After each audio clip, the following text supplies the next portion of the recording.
السلام عليكم ورحمة الله وبركاته. إن الحمد لله وحده، الصلاة والسلام على من لا نبي بعده. أما بعد، فأعوذ بالله من الشيطان الرجيم. بسم الله الرحمن الرحيم. رب اشرح لي صدري ويسر لي أمري واحلل عقدة من لساني يفقهوا قولي. ربي زدني علما، ربي زدني علما، ربي زدني علما، ربي يسر ولا تؤسر وتمم بالخير. يا رب لك الحمد كما ينبغي لجلال وجهك ولعظيم سلطانك. الحمد لله. আমরা আগামীকাল level 1-এর class 3 নিব। সেই ক্লাস 3টা নেওয়ার আগে আপনাদের সুবিধার্থে, আপনাদের যাতে একটু সহজ হয়, আপনারা সহজে বুঝতে পারেন, সেজন্য আমরা একটু সাধারণভাবে একটু হেডসআপ দেওয়ার চেষ্টা করেছি, যাতে ক্লাসের আগে আপনার এই 10-15 মিনিটের হেডসআপটা দেখে ক্লাসটিকে একটু ইজি মনে করতে পারেন বা সহজে বোধগম্য আপনাদের হতে পারে। এই জন্য আমরা একটু হেডসআপটা দিলাম। অনুগ্রহপূর্বক আপনার হেডসআপটা দেখবেন ইনশাআল্লাহ। আমরা প্রথমে পড়েছিলাম, গত ক্লাসে পড়েছিলাম যে ভার্ব চেনার উপায়। ভার্ব চেনার উপায় হতে ভার্বের কোনো শব্দের শুরুতে আলিফ লাম থাকবে না, শেষে তানবিন থাকবে না, গোলতা থাকবে না এবং জের থাকবে না, কমপক্ষে 3টা লেটার থাকবে। এছাড়াও শব্দের শুরুতে যদি কদ সিন সাউফা লাম লাম থাকে, তাহলে সেটাকে আমরা ভার্ব বলতে পারি। ক্রিয়ার প্রকারভেদ আমরা পড়েছিলাম যে 4 প্রকার সাধারণভাবে পড়েছিলাম: মাঝে মুজারে আমর নাহি, অতীত অনতীত, আদেশ নিষেধ। অরিজিনালি বাংলা ইংলিশ বা বাংলা ইংরেজিতে আমরা জানি সাধারণত টেন্স বা ভার্ব 3 প্রকার: past, present, present past, future. অ্যারাবিকেও ওভাবে যদি আমরা ভাগ করতে যাই ওরকম তার অনুকূলেই, তাহলে হয় কি, প্রথমটা পাস্ট, অতীত, পাস্ট, প্রেজেন্ট, ফিউচার, এই হিসাবে যদি করি আমরা, তাহলে যদি পাস্ট টেন্স এটাকে আমরা অতীতকাল বলি, সেটাকে আরবিতে আমরা মাজি বলি, মাজি বা অতীতকাল বা পাস্ট। আর আরটা কি, প্রেজেন্ট বা বর্তমান, এটাকে আরবিতে হাল বলে, হালুন, আরবিতে হালুন বলে, প্রেজেন্ট বা বর্তমান। তাহলে কি পাস্ট, প্রেজেন্ট অর্থাৎ মাজি, হাল। আর একটা কি থাকলো, ফিউচার, যেটা ভবিষ্যৎকাল বলি আমরা, সেটাকে আরবিতে মুস্তাকবিল, মুস্তাকবেলুন, মুস্তাকবেলুন বলে। তাহলে আমরা পেলাম কি, পাস্ট, প্রেজেন্ট, ফিউচার, এই 3টা ভার্ব, 3টা ভার্বের প্রকার।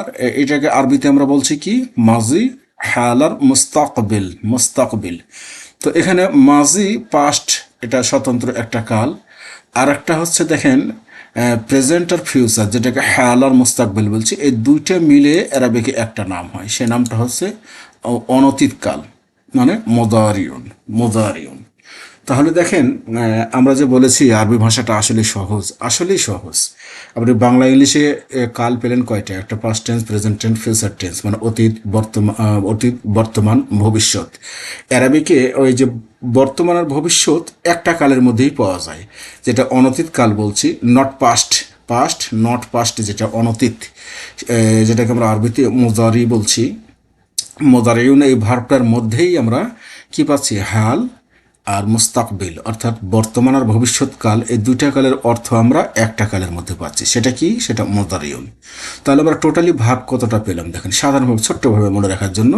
আদতে ভার্ব আমাদের বোঝার সুবিধার্থে ভার্ব হচ্ছে 2টা, একটা হলো পাস্ট আর একটা হচ্ছে নট পাস্ট, একটা হলো অতীত, একটা অনতীত, একটা মাজি, একটা মোজারি। অ্যারাবিকে যেহেতু আমরা কোরআনের ভাষা শিখছি আরবি, এই জন্য অ্যারাবিক ল্যাঙ্গুয়েজটা একটু ফলো আপ করবো। সেটা হচ্ছে মাজি আর মোজারি, এই 2টা ভার্ব।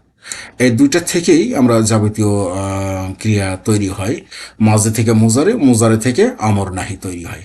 একটা জিনিস খেয়াল রাখবেন আপনার, আমরা গত ক্লাসে বলেছিলাম যে ক্রিয়া কোথা থেকে হয়। সর্বপ্রথম মাজদার, যেটা ক্রিয়ামূল, ভার্বাল নাউন, ভার্বাল নাউন থেকে রুট লেটার, যেটাকে মাদ্দা, তারপরে ভার্ব। কোন ভার্ব? অতীতকালের ভার্ব তৈরি হয়। তার মানে মাজদার থেকে মাদ্দা, মাদ্দা থেকে অতীতকালের ভার্ব। এই অতীতকালের ভার্ব থেকে হয় অনতীতকাল বা মোজারিয়ের ভার্ব। মোজারে থেকে আপনার যাবতীয় ভার্ব, যেমন আমর, নাহি, এই মোজারে থেকে তৈরি হয়। তো এখন আসুন, আমাদের আজকের আলোচ্য বিষয় হয়েছে ফেলুল মোজারিয়ের গঠন প্রণালী। তো ফেলের মোজারির গঠন প্রণালী জানার জন্য আমাদেরকে জানতে হবে ফেলে মোজারি বা অনতীতকাল বা নট পাস্ট, এটা কোন কোন ক্রিয়া এটা। তো আমরা বললাম যে অনতীত বা ফেলের মুজারির সংজ্ঞা: যে ক্রিয়া বা ফেল দ্বারা বর্তমান ও ভবিষ্যৎকালে কোনো কাজ করা বা হওয়া বোঝায় তাকে অনতীতকাল বা ফেলের মুদারি বলে। কেন দেখেন, আমরা আগেই বললাম যে মুদারি এর মধ্যে দুইটা কাল আছে, একটা হলো বর্তমান কাল, একটা ভবিষ্যৎকাল, হাল বা মোস্তাকবিল বা বর্তমান ও ভবিষ্যৎ। এই জন্য সংজ্ঞার মধ্যে বলা হয়েছে যে ক্রিয়া বা ফেল দ্বারা বর্তমান ও ভবিষ্যৎকালে কোনো কাজ করা বা হওয়া বোঝায় তাকে অনতীতকাল বা ফেলুল মুদারি বলে। যেমন ইয়াফ আলু, সে একজন পুরুষ করে করবে, এই যে করে মানে প্রেজেন্ট, বর্তমানে করে, আবার ভবিষ্যতেও করবে, দুইটা কাল, বর্তমান আর ভবিষ্যৎ। এ হলো আমাদের একটা আলোচ্য বিষয়। এখানে আমাদের গত ক্লাসের পড়া যে ক্রিয়া সাধারণত চার প্রকার পড়েছিলাম আমরা: মাঝে মজুর, আমর নাহি, অতীত বর্তমান, অতীত অনতীত, আদেশ নিষেধ, এটা পড়েছিলাম। ভার্বের লেটারগত বা লেটারের অনুপাতে আমরা ভার্বকে দুটা ভাগ করেছিলাম: স্ট্রং ভার্ব আর উইক ভার্ব। ভার্বের মধ্যে যদি দুর্বল লেটার থাকে তাহলে সেটা হলো উইক ভার্ব, বা দুর্বল লেটার ওয়াও ইয়া, ওয়াও আলিফ ইয়া যদি থাকে তাহলে হবে দুর্বল ক্রিয়া, আর যদি ওয়াও ইয়া আলিফ না থাকে তাহলে সেটা হবে স্ট্রং ভার্ব। আজ আমরা চলুন আমরা ফেলের মুজারের একটু আলোচনা দেখি। অনতীতকাল বা ফেলে মুজারের গঠন পড়ে কিভাবে গঠন করব আমরা দেখেন। গঠনটা করতে পারি কি: অতীতকাল বা ফেলে মাজি থেকে ফেলে মুজারি গঠিত হয়। ফেলে মুজারি কোথা থেকে গঠিত হয়? আসলেই ফেলে মুজারি ফেলে মাজি থেকেই গঠিত হয়। কি করতে হবে তাহলে আমাদের? ফেলে মাজি এর প্রথম বর্ণকে সাকিন করে আচ্ছা, ফেলে মাজি যে একটা ভার্ব থাকে, সে ভার্বের প্রথম বর্ণ যেটা, যেমন ফাআলা, ফাআলার প্রথম বর্ণ কি? ফা। এর শুরুতে সাকিন করতে হবে। সাকিন করার পরে প্রথমে আলামতে মোজারে বসিয়ে দিলেই ফেলে মোজারে গতিটি হয়ে যাবে। আলামতে মোজারে বসিয়ে দিলেই ফেলে মোজারি গঠিত হয়ে যাবে। এখন প্রশ্ন আসে যে আলামতে মোজারি সেটা আবার কি? আলামতে মোজারি হচ্ছে আলিফ তা ইয়া নুনের চারটা লেটার। এই চারটা লেটারকে একত্রে আতাইনা বলে, এদেরকে আলামতে মুজারি বলে। এই আলামতে মুজারিকে যদি আপনি যে ফেলে মাজির প্রথম বর্ণকে সাকিন করলে, ওই সাকিনকে পড়ার জন্য আলিফ বসাতে হবে, অথবা তা বসাতে হবে, অথবা ইয়া বসাতে হবে, অথবা নুন বসিয়ে দিলেই ফেলে মুজারি গঠিত হয়ে যাবে।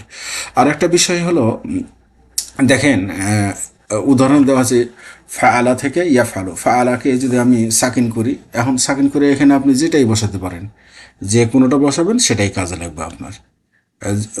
আপনি যদি মনে করেন যে এখানে আলিফ বসাবো, তা পড়তে পারেন।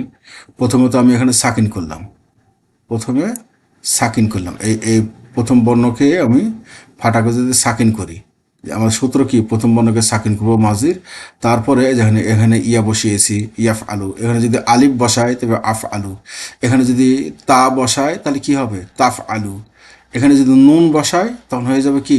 নাফ আলু। এইভাবে আপনি যেটাই বসাবেন ফেলে মোজারি মাজি থেকে ফেলে মোজারি গঠিত হয়ে যাবে।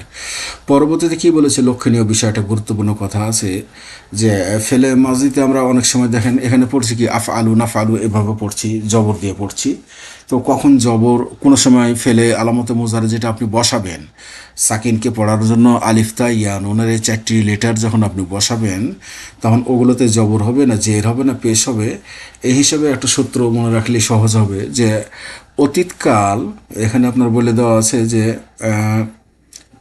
ফেলে মাজি, ফেলে মাজি এর হুয়া ফর্মের ক্রিয়াটি, মানে প্রথম ক্রিয়াটি, ফেলে মাজির প্রথম ক্রিয়াটি, অর্থাৎ যদি চার বর্ণ বিশিষ্ট হয়, ফেলে মাজিয়ের প্রথম ক্রিয়াটি যদি চার বর্ণ বিশিষ্ট হয় তাহলে অনতীতকাল বা ফেলে মোজারের শুরুতে আলামতে মোজারেতে পেজ দিয়ে পড়তে হবে,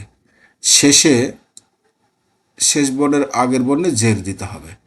তাহলে একটা খেয়াল রাখেন, দেখেন, ফেলে মাজি এর প্রথম ভাবটা যদি চার অক্ষর বিশিষ্ট হয় তাহলে ওখানে আলামতে মোজারেতে পেজ দিয়ে পড়তে হবে, আর কি করতে হবে? শেষ বর্ণের আগের বর্ণে জের দিতে হবে।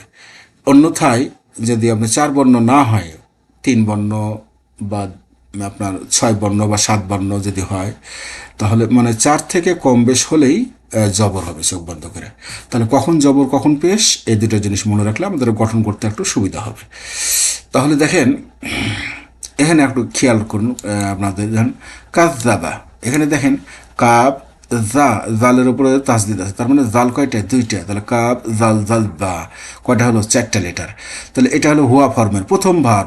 কাযযাবা, ওই যে অতীতকাল আমরা চিনেছিলাম কি? প্রান্তিক দেখে, প্রান্তিকে জবর দেখে, এখানে জবর আছে। জবর দেখে চিনেছি যেটা অতীতকাল। অতীতকাল চিনলাম কিভাবে? প্রান্তিকে জবর আছে তাই দেখে। অতীতকাল যেহেতু প্রান্তিক দেখে চিনতে হয়, এখানে প্রান্তিকে জবর আছে তাই এটা অতীতকাল। অতীতকালের ভাবটা কয় লেটারে হয়েছে? 4 লেটারে হয়েছে। 4 লেটারে যদি হয় তাহলে আমি যদি এটা মোজারে গঠন করতে যাই, তখন মোজারে গঠন করতে হলে তো আমাদেরকে আলামতে মোজারে যোগ করতে হয়। তখন আলামতে মোজারে যোগ করতে গেলে সে আলামতে মোজারেতে কী দিব? যদি 4 বর্ণের লেটার হয় মাঝি, তাহলে মোজারে করতে গেলে আলামতে মোজারেতে পেজ দিতে হবে। এই কারণে ইয়া আলামতে মোজারে যুক্ত করার পর পড়ছে পেজ দিয়ে। কাজ দি, এই যে দেখেন, এটা বা হলো আপনার শেষ বর্ণ, তার আগের বর্ণে জের দিয়ে দিয়েছি। এই যে সূত্রে বলেছি যে আগের বর্ণের শেষ বর্ণের আগের বর্ণে জের হবে। তাহলে এইটা হলো আপনাদের মেন কথা, যে ফেলে মাঝে যদি 4 লেটার বিশিষ্ট হয় প্রথম ভাবটা, তাহলে অনতীতকালের আলামতে মোজারাতে পেশ হবে এবং শেষ বর্ণের আগের বর্ণে জের হবে। তাহলে কাজ দেবা থেকে কি হয়ে যাচ্ছে? কাজ দেব। এবার আসলামা, আসলামা এটা দেখেন, এটা আসলামা এটা কোন ধরনের ভাব, কিভাবে চিনবো আমরা? আমরা দেখেন প্রথমে আগে দেখবেন প্রান্তিকে কি আছে। প্রান্তিকে দেখেন জবর আছে, তার মানে প্রান্তিকে যদি জবর থাকে এটা কার চিহ্ন? এটা হলো অতীতকালের চিহ্ন। প্রান্তিক দেখে অতীতকাল চিনতে হয়, যেহেতু জবর আছে এটা অতীতকালের ভাব। আসলামা কয় লেটার আছে? আলিফ সিন লাম মিম, 4টা লেটার আছে। 4টা লেটার থাকলে আলামতে মুজারাতে কি করতে হবে? পেশ দিতে হবে। এই জন্যে ইউ ইউ পেশ হয়ে গেছে দেখেন, ইউসলিমু, আর শেষ বর্ণের আগের বর্ণে জের। এই যে শেষ বর্ণের আগের বর্ণে জের। এটা হলো আপনার মোটামুটি একটা ধারণা। চলুন আমরা আর একটু বিস্তারিত জানি, তাহলে আমাদের আর একটু ক্লিয়ার হয়ে যাবে ইনশাল্লাহ। এটাকে আমরা একটু ডিলিট করে দিই, এটা ইরেজার করে দিই, তাহলে দেখতে খারাপ লাগছে, যেহেতু এটা আমাদের ক্লাসে পড়াইতে হবে। চলুন আমরা একটু সামনে এগোই।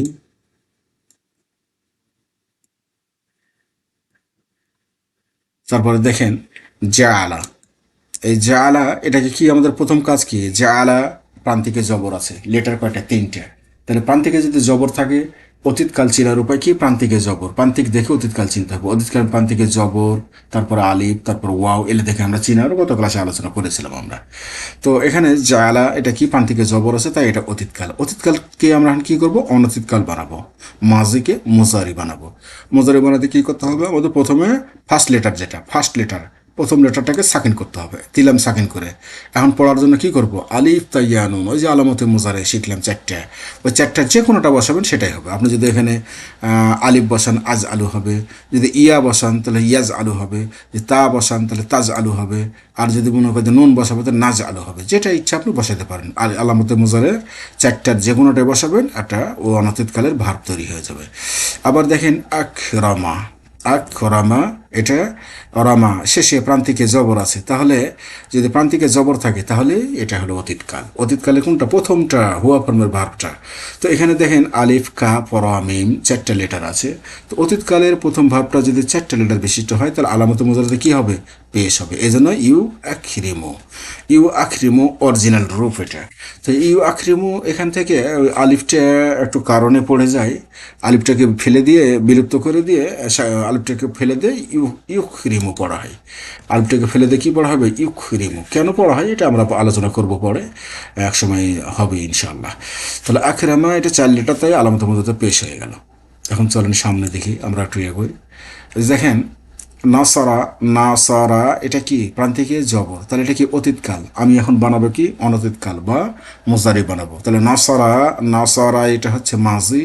এটাকে যদি আমি অনতীতকাল বা মোজারি বানাতে যাই, প্রথমে কাজ কি? আমার সাকিন করতে হবে। ফার্স্ট লেটারটা নুনকে সাকিন করে দিলাম। দেখেন প্রথমে নুনে জবর ছিল, তারপরে কি হয়ে গেল? সাকিন, এই নুন সাকিন হয়ে গেল। এখন আমার কাজ কি?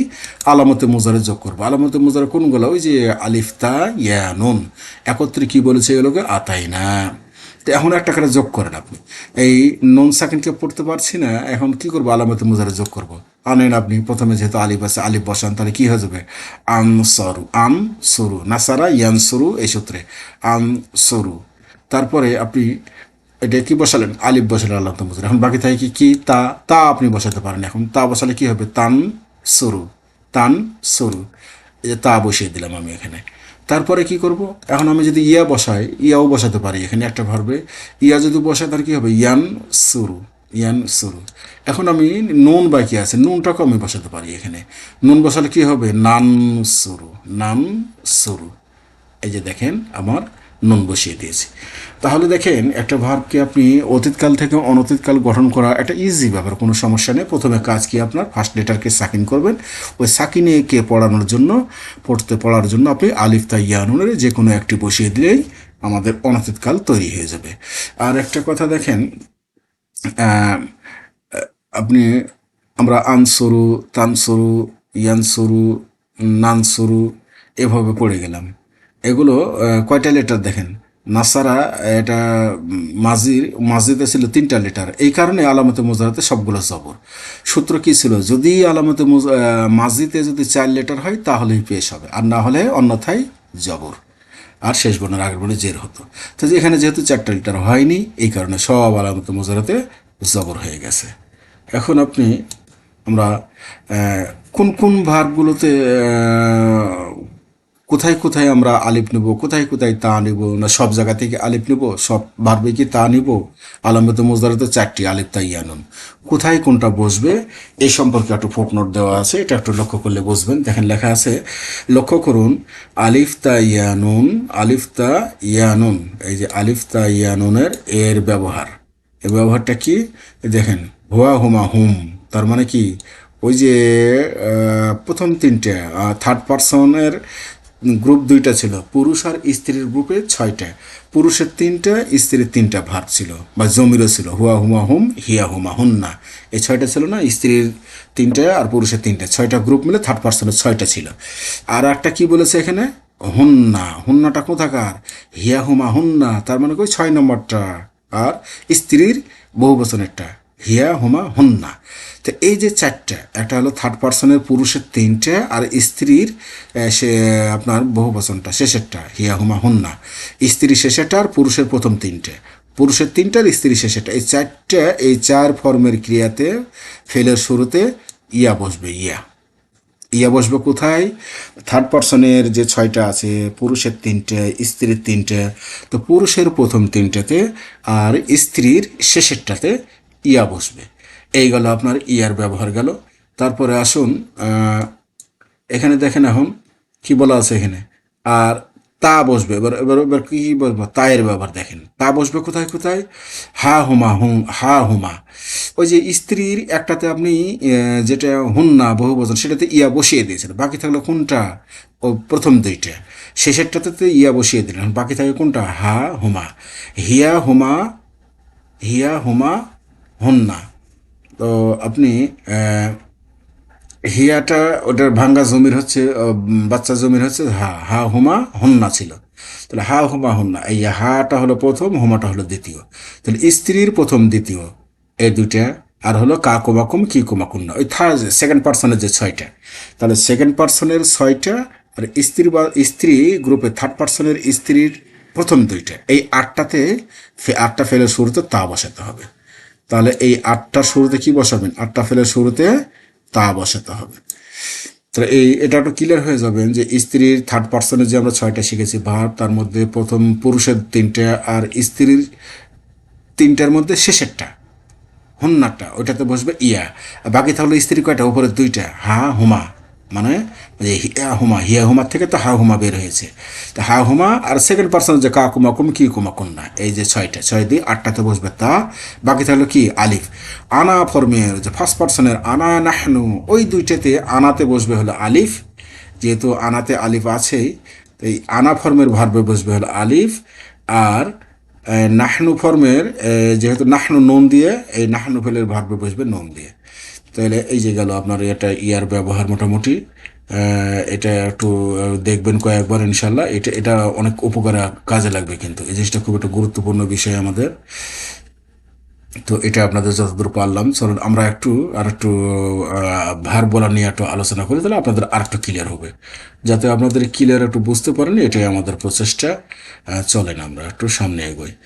এখন আমরা ভার্বগুলোকে একটু রূপান্তর করা শিখি। দেখেন প্রথম কি, ফাআলা, এই ফাআলা ভার্বটা কি করতে হবে আমাকে, ওই যে ফার্স্ট লেটারকে সাকিন করে দিয়ে, সাকিন করে দিয়ে ইয়া বসবে কোনটায় বলেছিলাম, থার্ড পার্সনের প্রথম 3টে, দেন ফার্স্ট পার্সনের প্রথম 3টাকে আপনি ইয়া বসান, ফার্স্ট পার্সনের প্রথম 2টাকে ইয়া বসান, ইয়াফ আলু, তারপর ইয়াফ আলানে, তারপর ইয়াফ আলু না, আর তারপর কি বলেছিলাম, এই যে তা এসেছে, তা কিন্তু ওই যে প্রথম দুইটা স্ত্রীর প্রথম দুইটাই বলেছিলাম যে তা বসবে, স্ত্রীর প্রথম দুইটা বসবে, আর শেষেরটায় যে হুন্না এটাতে ইয়া বসবে।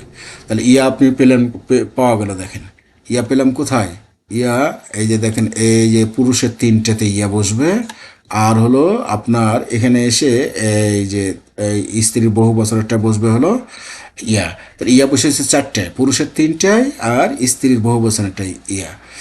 এই চারটা ইয়া গেল। তা বসার কথা কোনটা বলেছিলাম, যে এই স্ত্রীর প্রথম দুইটা, যে স্ত্রীর প্রথম দুইটা মানে হা হুমা, এটা তো হা হুমা আর এটা হলো হুন্না, এটা হলো হুন্না। তা হা হুমাতে তা, এই যে দেখেন তা বসেছে। তারপরে সেকেন্ড পার্সন কি ছিল, তাফালু তাফালানে তাফালু না তাফা তাফালি না তাফালানে তাফ আল না। তাহলে এই যে স্ত্রীর ছয়টাতে বসবে তা, স্ত্রীর ছয়টাতে তা, আর সরি সেকেন্ড পার্সনের ছয়টাতে তা, সেকেন্ড পার্সনের ছয়টাতে তা, আর হলো স্ত্রীর প্রথম দুটাতে তা, এই গেল মোট আটটাতে তা। আর ফার্স্ট পার্সনের আনা ফর্মেটটাই, আনাই হলো আলিফ দিয়ে আনা, এই আনাতে আলিফ বসবে, আর নাহনুর নুনতে নাহনু নাফালু নুন বসবে এটাতে মোজারাতে। তো এইটা হলো আমাদের গঠন প্রণালী। এখন আমরা করব কি, এটাকে আগে আমি মুখস্থ করব, মুখস্থ করার পর আমরা ব্যবহারের কথা বলবো। যেমন ইয়াফ আলু, ইয়াফ আলানে, ইয়াফ আলু না, তাফ আলু, তাফ আলানে, ইয়াফ আলনা, ইয়াফ আলনা। তারপরে সেকেন্ড পার্ট, এটা গেলো থার্ড পার্সনের ছয়টা। এখন সেকেন্ড পার্সনের ছয়টা কি, তাফ আলু, তাফ আলানে, তাফ আলু না, তাফ আলি না, এই যে মহিলা সেকেন্ড পার্সনের তাফ আলি না, তাফ আলানে, তাফ আল্লাহ। এই ছয়টা গেল সেকেন্ড পার্সন। আর ফার্স্ট পার্সন কি, আফ আলু নাফ আলু। এই সিম্বলগুলো একটা মনে রাখতে হবে, কারণ এটা আপনাদের হলো মেন সূত্র। যেমন এ প্লাস বি হোল স্কয়ার সমান এ square plus two A B plus B square, এটা একটা সূত্র। ওই সূত্র দিয়ে আপনি যে কোনো শব্দকে সুপার ইম্পোজ করে আমরা অঙ্ক করি, এরকমভাবে আমাদের এটা থিম, এটাকে আমাদের মনে রাখতে হবে। এটা দিয়েই আমরা অন্যান্য সূত্র দিয়ে অন্য শব্দগুলোকে বসিয়ে, এটার উপরে সুপার ইম্পোজ করে শব্দগুলোকে বসিয়ে আমরা অন্য ভার তৈরি করব। এই হলো মোটামুটি। আমরা আর একটু বিস্তারিত কথা বলবো, প্রান্তিকের কথাগুলো এখন সময় স্বল্পতার কারণে বলছি না, এটা আমরা প্রান্তিকে পরে বলবো এটা আমরা। তো এটাই ছিল। আর একটা কথা এখন, এটা যে আমরা করলাম, এটার একটু চলুন আমরা অর্থ করার নিয়ম করি। এখানে আর একটা কথা, লাস্টে যে দুইটা ইয়াফ আলনা আর তাফ আলনা, অর্থাৎ স্ত্রীবাচকের শেষেরটা, স্ত্রীবাচকের বহুবচনেরটা, এটাকে জামা মুয়ান্নাস গায়েব। আর থার্ড পার্সনের সেকেন্ড পার্সনের স্ত্রীবাচকের বহুবচনটা, থার্ড পার্সনের বহুবচন স্ত্রীটা আর সেকেন্ড পার্সনের বহুবচন স্ত্রীটা, দুইটাই নো চেঞ্জ, কোনো পরিবর্তন হবে না। অতীতকালেও চেঞ্জ ছিল না, ফাআলনা এরকম ছিল, ফাআলতুন না, ওই ওই শব্দগুলো এখানে এসে কোনো চেঞ্জ হবে না। তো চলেন আমরা একটু অর্থ করি, অর্থগুলো শিখে নিই একটু। এটা যে আমরা বললাম যে হা হুম কোন কোন কোথায় ফা তা ব্যবহার হবে, এটা আমরা বলেছিলাম। এখন আমাদের একটু অর্থ করা প্রয়োজন, অর্থ করার নিয়ম শিখতে হবে। অনেকগুলো ফেলে মোজারের অর্থ করব কিভাবে দেখেন। ইয়াফ আলু, শুরুতে ইয়া আর শেষে প্রান্তিকে পেশ, শুরুতে ইয়া প্রান্তিকে পেশ থাকলে হুয়া দিয়ে অর্থ করতে হবে। তাহলে আমরা রূপান্তরগুলো করি। থার্ড পার্সনের ছয়টা, পুরুষের তিনটা, ইয়াফ আলু ইয়াফ আলানা ইয়াফ আলুনা, স্ত্রীর তিনটা কি, তাফ আলু তাফ আলানা ইয়াফ আলনা। এই যে ছয়টা হলো থার্ড পার্সনের। এগুলোকে আমরা যে জমিরগুলো কি শিখেছিলাম, হুয়া হুমা হুম, হিয়া হুমা হুন্না, হিয়া হুমা হুন্না। তো এলের ভাঙ্গা জমির গেলা শিখেছিলাম, হা হুমা হুম, হা হুমা হুন্না, হা হুমা হুম, হা হুমা হুন্না। তো এই যদি শুরুতে ইয়া প্রান্তিকে পেশ। একটা কথা লক্ষণীয় বিষয় যে অতীতকাল আমরা চিনেছিলাম প্রান্তিক দেখে, শেষ দিকে শেষ বর্ণের চিহ্ন দেখে। অতীত চিনেছিলাম শেষ বর্ণের চিহ্ন দেখে। এখন আমরা অনতীতকাল চিনব কি দেখে, প্রথমে দেখে শেষও দেখে, মানে শুরুর লেটার আর প্রান্তিকের লেটার, শুরু ও শেষ, শেষ ও শুরু ও শেষ, দুটা দেখে আমাদের অনতীতকাল চিনতে হবে। তো শুরুতে যদি আলামতে মোজারে থাকে তাহলে, আর প্রান্তিকে যদি যেমন পেশ আছে, তারপরে আলিফ আছে, এখানে পেশ এখানে আলিফ তারপরে ওয়াও, এগুলো যদি থাকে তাহলে আমরা এটা মোজারে বলতে পারি। তাহলে মোজারে চিনার উপায় কি, শুরু আর শেষ দেখে। তো শুরুতে ইয়া প্রান্তিকে পেশ থাকলে হুয়া দিয়ে অর্থ করতে হবে। তাহলে হুয়া মানে সে, তখন অর্থ হবে কি, সে একজন পুরুষ করবে কেন, অনতীত কালের অর্থ হবে দুইটা, একটা বর্তমান একটা ভবিষ্যৎ, এই জন্যে করেটা বর্তমান, করবেটা ভবিষ্যৎ। তাহলে ইয়াফ আলানে, এই যে লানে আলিফ আছে, আলিফ থাকলেই দ্বিবচন, তাহলে হুয়া এর দুই বছর কি ছিল হুমা, তাহলে হুমা দিয়ে ইয়াফ আলানে শুরুতে ইয়া প্রান্তিকে আলিফ থাকলে হুমা দিয়ে অর্থ করতে হবে। হুমা মানে কি দুজন পুরুষ, তাহলে তারা দুজন পুরুষ করে করবে, তারা দুজন পুরুষ করে করবে।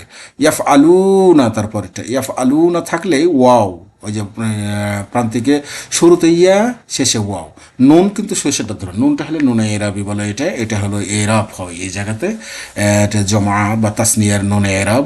ওই যে ইয়াফ আলানে ওই নুনটা না, ওখানে হলো ইয়াফ আলানে আলিফটাকে ধরবেন, আর এখানে ইয়াফ আলু না ওয়াওটা ধরবেন, ওয়াওটাও জমির, এখানে ওখানে ছিল পেশ হুয়া জমির, আলিফে হলো হুমা জমির, আর এখানে ইয়াফ আলু না এই লু এর পরে ওয়াও সাকিনে ওয়াওটা হলো হুম জমির। তো ওয়াও শুরুতে ইয়া প্রান্তিকে ওয়াও থাকলে কি দিয়ে অর্থ করতে হবে, হুম দিয়ে অর্থ করতে হবে, তখন অর্থ হবে কি তারা সকল পুরুষ করে করবে। এখন শুরুতে তা প্রান্তিকে পেশ থাকলে সে মহিলা দিয়েও হতে পারে অথবা তুমি একজন পুরুষ দিয়েও হতে পারে। তো আপাতত এখানে যেহেতু থার্ড পার্সন দিয়ে পড়ছি, তো এখানে থার্ড পার্সন শুরুতে তা প্রান্তিকে পেশ থাকলে হিয়া দিয়ে অর্থ করতে হবে। হিয়া অর্থ কি, সে সে একজন মহিলা, সে একজন মহিলা করে করবে। আর তাফ আলানে ওই যে লানের আলিফটাই কি দ্বিবচন, দ্বিবচন মানে কি হিয়ার দ্বিবচন কি হুমা, তাহলে হুমা হলে কি তারা দুজন মহিলা করেও করবে। আর শুরুতে ইয়া প্রান্তিকে নুন, ওই নুনটা হলো বহু বচনের নুন, যে ফাআল না পড়েছিলাম না অতীতে, এই অনতীতেও তাই, নো চেঞ্জ এগুলো। ইয়াফ আল না শুরুতে ইয়া প্রান্তিকে নুন, শুরুতে ইয়া প্রান্তিকে নুন থাকলে আপনার হুন্না দিয়ে অর্থ করতে হবে, তারা সকল মহিলা করে করবে। অনুরূপভাবে সেকেন্ড পার্সনে আসলে বা তৃতীয় পুরুষ বা সেকেন্ড পার্সন বা হাদের যেগুলো বলে, এগুলোর ভার বলে কি তাফ আলু, তাফ আলানে, তাফ আলু না, তাফ আলিনা, তাফ আলানে, তাফ আলনা, তাফ আলু, তাফ আলানে, তাফ আলু না, তারপর তাফ আলিনা, তাফ আলানে, তাফ আলনা। এই হলো আপনার, তাহলে শুরুতে তা প্রান্তিকে পেশ। এই যে দেখেন একটা জিনিস লক্ষ্য করুন, এখানে এখানে একটা বোঝার বিষয় আছে, সেটা কি, এখানে দেখেন শুরুতে তা প্রান্তিকে পেশ, এই অনুরূপ এটা একই জিনিস দেখেন, শুরুতে তা, শুরুতে তা আর প্রান্তিকে পেশ, এটাও একই জিনিস। তো এটা দুইটা ভার্ব একই, একবার হবে আন্তা তুমি দিয়ে, শুরুতে তা প্রান্তিকে পেশ তাহলে তুমি দিয়েও হতে পারে, শুরুতে তা প্রান্তিকে পেশ হলে হিয়া বা সে মহিলা হতে পারে। তো কখন কোনটা হবে এটা আমরা পরে আপনাদেরকে শেখাবো, এটা খুবই সহজ ব্যাপার, কোনো ব্যাপার না। তো আপাতত থার্ড পার্সনের বেলায় এখানে পেলে সে মহিলা দিয়ে করবেন, আর সেকেন্ড পার্সনের বেলায় ওখানে পেলে তুমি দিয়ে করবেন। তাহলে শুরুতে তা প্রান্তিকে পেশ থাকলে সে দেওয়া হতে পারে, তুমি দিয়েও হতে পারে, এই দুইটা কথা মনে রাখবেন। শুরুতে তা প্রান্তিকে পেশ হলে পরে তুমি দিয়ে অথবা সে মহিলা দিয়ে অর্থ করবো।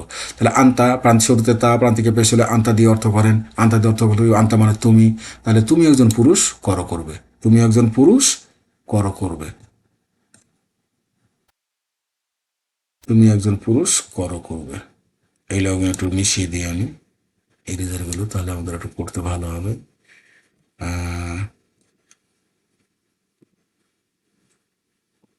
তারপর দেখেন, তাহলে আন্তা শুরুতে তা প্রান্তিকে পেশ, তাহলে তুমি দিয়ে অর্থ করবে, তুমি দিয়ে অর্থ করলে কি হবে, তুমি একজন পুরুষ করবে। তারপর তাফ আলান, ওই যে লানের আলিফ থাকলে দ্বিবচন, এটা মাথায় রাখতে হবে, আলিফ থাকলে দ্বিবচন, তাহলে আন্তা এর দুই বচন কি আন্তমা, তাহলে হবে কি তোমরা দুজন পুরুষ করবে। তাফ আলু না, লু এর পরে ওয়াও আছে, ওয়াও তাহলে কি বহু বচন, তাহলে সেকেন্ড পার্সন এর বহু বচন কি তোমরা, তুমি তোমরা দুজন, তোমরা সকল, এই জন্য ওয়াও থাকলে তোমরা সকল পুরুষদের অর্থ করবে। তারপরে তাফ আলি না, এই যে লি না, তাফ আলি না ফাআলতির লি না, এখানে হলো যে ইয়া সাকিন লি, শুরুতে তা প্রান্তিকে ইয়া সাকিন, শুরুতে তা প্রান্তিকে ইয়া সাকিন, নুন ধরবেন না কিন্তু, প্রান্তিকে যে লানে, লু না, লি না, লানে, ইয়াল, তাফ আল না, এই শেষের নুনগুলো না, কিন্তু আমার ধর্তব্য বিষয় কি, প্রান্তিকে পেশ এটা ধরবো, তারপরে দ্বিবচনের আলিফ এটা ধরবো, তারপরে আপনার লু না ওয়াও এটা ধরবো, তারপর লি এর পরে কি আছে, এই যে ইয়া সাকিন। তাই শুরুতে তা প্রান্তিকে ইয়া সাকিন থাকলে তুমি মহিলা দিয়ে অর্থ করবো, তুমি একজন মহিলা দিয়ে অর্থ করবো। তাহলে শুরুতে তা প্রান্তিকে ইয়া সাকিন থাকলে তুমি একজন মহিলা করবে, শুরুতে তা প্রান্তিকে আলিফ থাকলে কি দিয়ে, তোমরা দুইজন মহিলা দিয়ে অর্থ করবো, তোমরা দুইজন মহিলা করবে। তারপর তাফ আল না, এই যে নুন থাকলে বহু বচন, মহিলার নুন, আন্তুন না, তোমরা সকল মহিলা করবে। আর দুটা বাকি থাকে প্রথম পুরুষের আনা আর নাহনু, শুরুতে আলিফ আর প্রান্তিকে পেশ, আলিফ থাকলে কি ওই যে আই মানে আমি, আইটা আলিফের মতোই, এই জন্য আলিফ থাকলে আমি, তাহলে আফ আলু আমি করবো, নাফ আলু নুন থাকলেই নাহনু, এটা সোজা কথা আমাদের, তাহলে আমরা করবো, আমরা করব। এইগুলো এটা হলো হা বাধকের অর্থ। এটাকে যদি না বাধক করতে যাই, এবার আমরা হা বোধকের অর্থ করবো। এখন যদি আমরা এটাকে নেগেটিভ করতে যাই, ফেলে মোজারেকে হা বোধক থেকে না বোধক রূপান্তর করতে গেলে কোনো কাজ না। ফেলে মোজারেকে নাফি ফেলে মোজারে গঠন করার জন্য নাফি মানে হলো না বোধক, নেগেটিভ, নট। নাফি ফেলে মোজারে মারুফের জন্য ফেলে মোজারের শুরুতে একটা লাই নাফি বা না বোধকের লা যুক্ত করতে হবে। যেমন ইয়ানসুরু, সে সাহায্য করবে, এটা থেকে লা ইয়ানসুরু, সে সাহায্য করে না, করবে না, হয়ে গেছে আপনার। তাহলে ইয়াফ আলু, এটাকে যদি আপনি লা দেন, ইয়াফ আলু ইয়াফ আলানা ইয়াফ আলু না, ইয়াফ আলু তাফালু তাফালানা ইয়াফ আল না, এটা সে একজন পুরুষ করে, শুধু লা দিয়ে দেন, তাহলে করে আর করবে না, এই আপনার কোনো পার্থক্য নেই, করে আর করবে না, সবগুলো শুরুতে শুধু লা দিয়ে দেন, তাহলে নেগেটিভ হয়ে যাবে। শব্দের কোনো পরিবর্তন হবে না, শুধু অর্থের পরিবর্তন হবে, অর্থটা করে থেকে করবে না, এটাই হবে, কোনো পার্থক্য নেই। তো এই ছিল আমাদের এটা হেডসআপ মোটামুটি। তো আপনারা একটু অনুগ্রহ করে হেডসআপটা দেখবেন, তাহলে আমাদের ক্লাসটা বোঝাতে আপনাদের অনেক সহজ হবে ইনশাল্লাহ। সুবহানাকা আল্লাহুম্মা ওয়া বিহামদিকা আশহাদু আল্লা ইলাহা ইল্লা আনতা আস্তাগফিরুকা ওয়া আতুবু ইলাইক। আসসালামু আলাইকুম ওয়া রাহমাতুল্লাহি ওয়া বারাকাতুহু।